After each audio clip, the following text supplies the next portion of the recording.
Hello there, Sagittarius sign. Welcome to your monthly reading. So this reading is for the month of December, Sagittarius. Sun, Moon, Rising, Venus. Sagittarius, hindi lahat ng Sagittarius maka-resonate sa reading na to.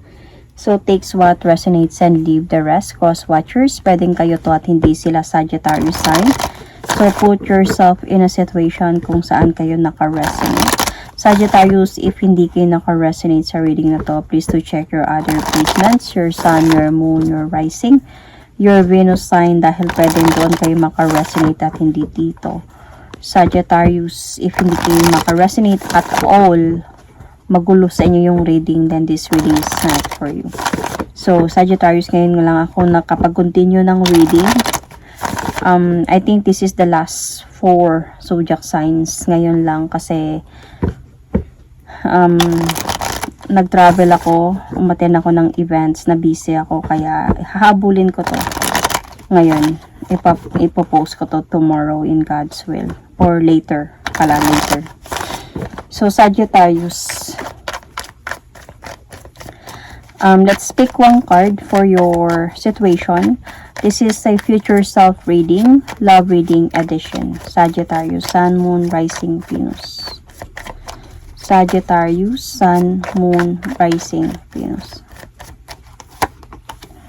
Desire. Uy, Sagittarius, lust, sexual chemistry. So, meron kayong ganun. Well, Sagittarius is very passionate person though. Fire sign.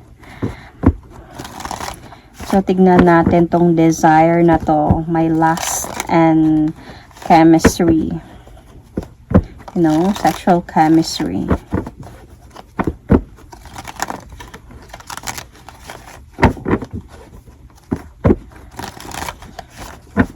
So, Sagittarius, future self reading.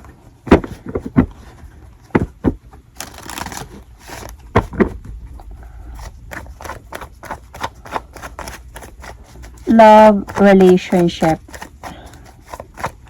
Future self, love, about love and relationship.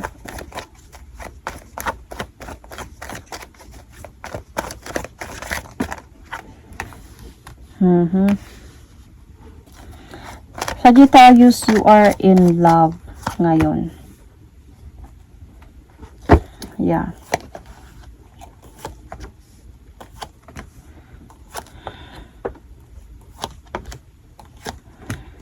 So, Sagittarius, what are you like right now? In love ka. You're ready to offer love, ready to accept love in your life. Sagittarius, kahit king to, this could be woman, this could be man, because this is a general reading, general love reading. So, these are for the collectives, not a personal reading. So, what are you like right now? You are in love with this person. It's full of chemistry, desires. So, but then, okay, alam mo kung anong meron dito. Siguro, you are in love with someone na alam mo kung anong meron sa someone na yan. Alam mo na pwedeng ma-judge ka dito. Could be, alam mong pwedeng aalis din to sa buhay mo, or aalis ka din sa buhay ng person na to. Alam mo na pwedeng one day hindi din magiging masaya ang outcome ng relationship nito, at one day na pwedeng maipit sa sitwasyon itong person mo or ikaw. So, I just consider this as maipit ka sa sitwasyon na to. Okay? Or could be mapapagod. Alam mo kasi na pwedeng mangyari, yung mga pwedeng mangyari eh. Pero dahil nga sa itong situation ninyong dalawa ng person na to is full of, you know what I mean, chemistry and desires, whatever, siguro may nangyayari sa inyo, kaya nahuhulog ka talaga sa kanya, and parang napapa-accept mo itong person na to sa buhay mo kasi sa mga nangyayari sa inyong dalawa. So, what is your future self like? Sagittarius, if hindi mo to pipigilan or hindi mo siya mapipigilan. Kumbaga sabi natin magkakarelasyon talaga kayo ng person na to, or magpapatuloy ka talaga dito. There is a possibility in the future mako-confuse ka talaga sa mga mangyayari sa relationship ninyo, sa pinasok mong ito.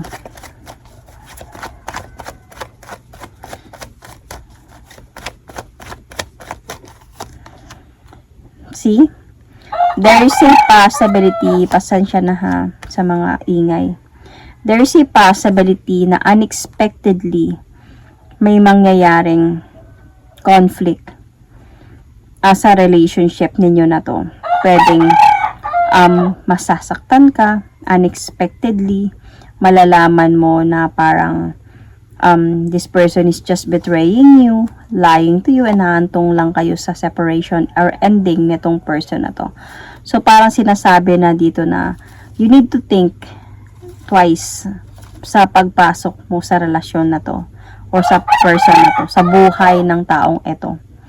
So, what is your current situation right now? Are you struggling? You are attracted to this person. You are willing to move forward talaga towards this person.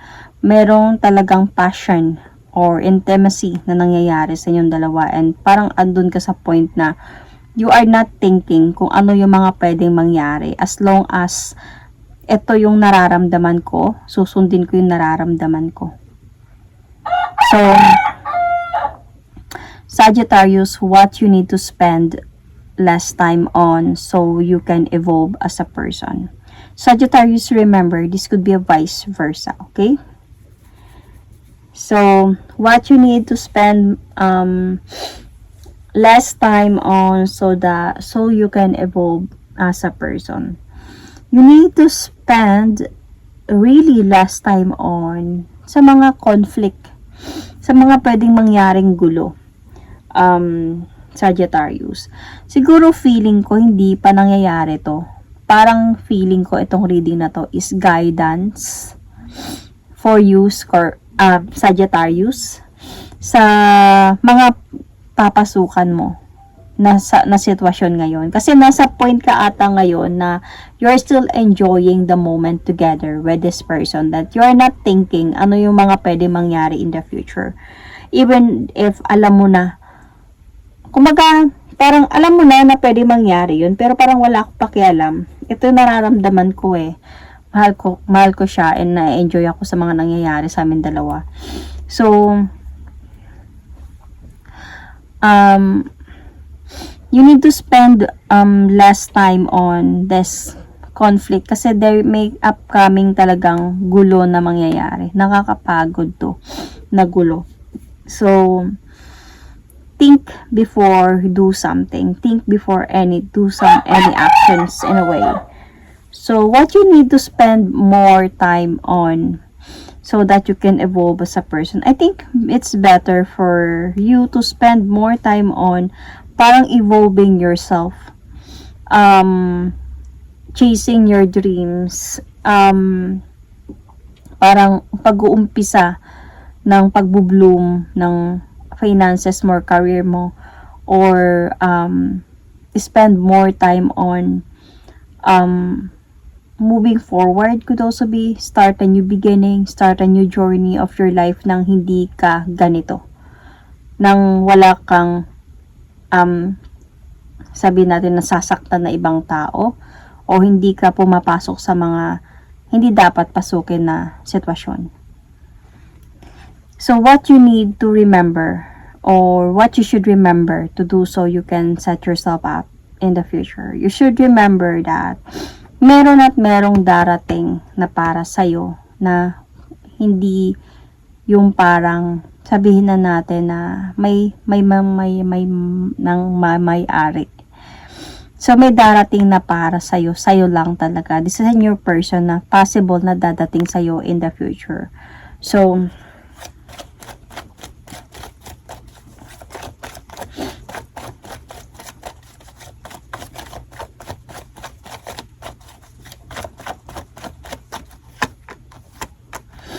a new person will come into your life one day who can really offer you a new beginning, love, to prioritize you, to give you balanced connection, to give you a great harmony of love and relationship.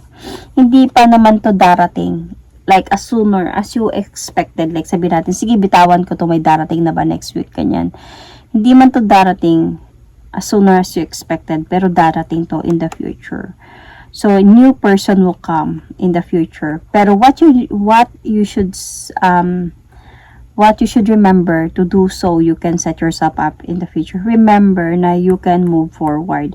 You can move on. You can do, or you can decide na to choose yourself and not to be this one. You know what I mean about this? With the full of desires, intimacies, and meron na ganito, kahit alam mo na na mali, ginagawa mo. So, hindi to para sa lahat ng Sagittarius, okay? So, if also nangyayari to sa inyo and like you just really want to keep it, don't comment. Don't comment. Just watch. It's okay. I understand your privacy naman. Okay? So, yun, this is what you remember to do. So, you can set yourself up in the future para magkaroon ng magandang future. Kasi maganda naman yung magiging future mo as long as iwasan mo tong mga to. Kasi kung hindi mo siya iiwasan at parang nasa point ka na wala akong pakialam, ito nararamdaman ko, nag-enjoy kaming dalawa, sinabi niya, mahal niya ako kahit mali, ganyan. Yung magiging nito is yung gulo, conflict talagang mangyayari dito. So, what you should let go of to become the best version of yourself. So, let's see about this. Ano to siya?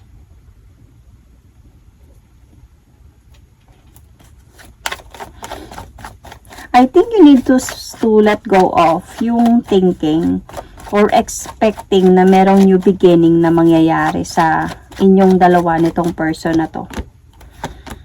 So, I think you need to let go of yung bang parang plans na one day baka magbago ang lahat. One day sa ngayon, naiipit siya sa sitwasyon. Siguro dahil hindi niya kaya bitawan. Baka isang araw ako din yung pipiliin niya. So, baka isang araw iiwan niya din yon at kami na magsama dalawa. Parang ganun. So, you need to let go of that. Kasi parang hindi siya healthy in a way to think na sa mga ganong mga wait lang, to think about that kind of situation or future with your person, kasi hindi siya, pangit siya na ilagay sa relationship ang ganun klaseng pamamaraan, you know. So, sabihin na natin na pang-aagaw or mga ganong mga bagay, 'di ba? So, cross-watchers, remember. Pwedeng sa inyo to, pwedeng para to sa person ninyo na may someone else. So, what does your future self want to give you credit for? So, your future self want to give you credit for that. Meron ka talagang someone na para sa'yo talaga. Someone that is meant for you. And I think not this one. Might be this one na dadating sa'yo in the future. You just really need to learn from your lessons, could be. So, lahat naman may second chance. Deserve a second chance. And deserve din na mabigyan ng new journey, new life journey, great journey pagdating sa relationship. Merong nakalaan para sa'yo. Yun yung gustong sasabihin sa'yo ng future self mo. Kumbaga, huwag kang mag-alala. Hindi mo kailangan na magtiis sa ganitong klaseng relationship, umasa sa ganitong klaseng relationship dahil meron at meron ding nakalaan para sa'yo.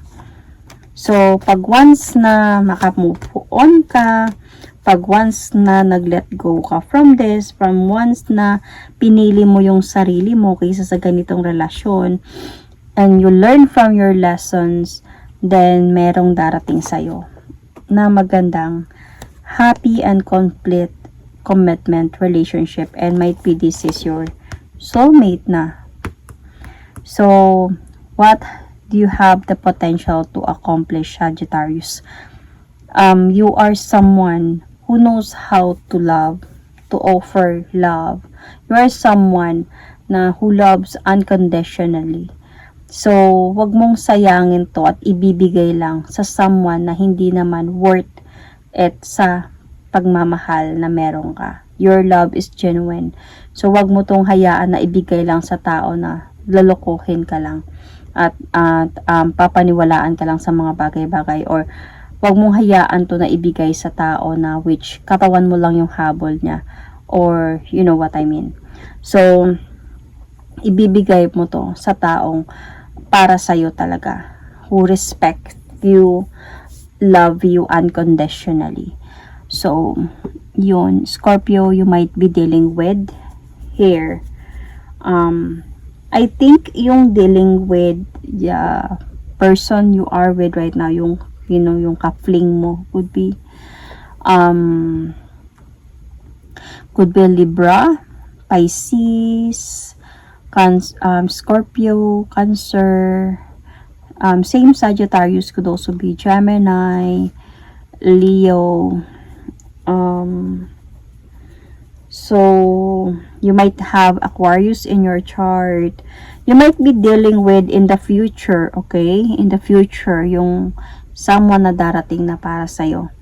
This person might be a Pisces, Scorpio, Capricorn. Could be Capricorn. Cancer. This could also be a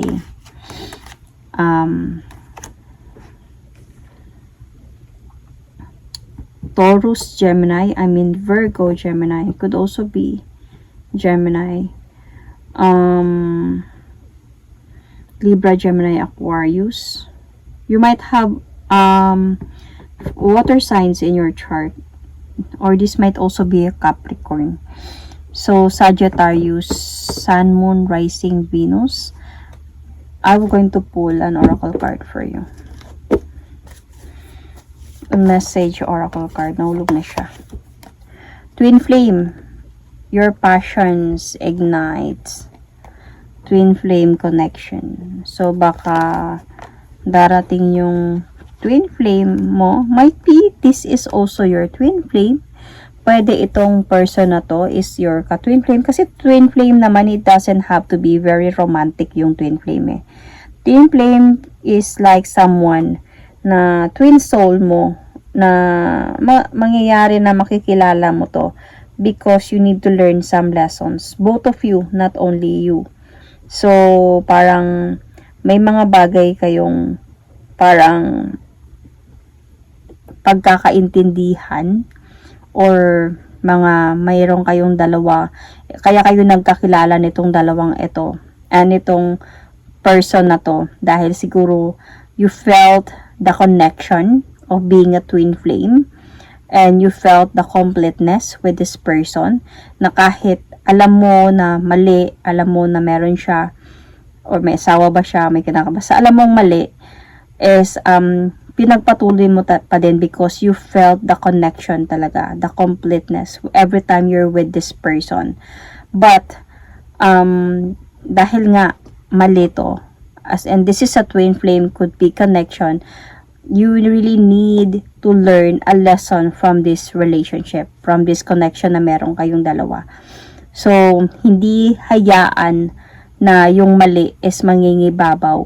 Kailangan yung mali is kumbaga sa kamalian na meron o sa ginagawa ninyo is alam nyo kung paano to isa tama ang lahat ng ito. And once na ma-learn mo nyo yung lesson na yun, both side is pwedeng learning the lesson not being together, but learning the lesson na magkahiwalay na kayong dalawa. So, may ganun twin flame always separates. Sometimes twin flame nagse-separate sila at hindi na nagkakabalikan pa kasi the other twin have learned from his or her lessons na din doon sa kung saan man siya napunta. And the other twin also might be accepted and learn from his or her lessons na din kung nasaan man siya. So, yun. So, that is my reading for you. Thank you and God bless.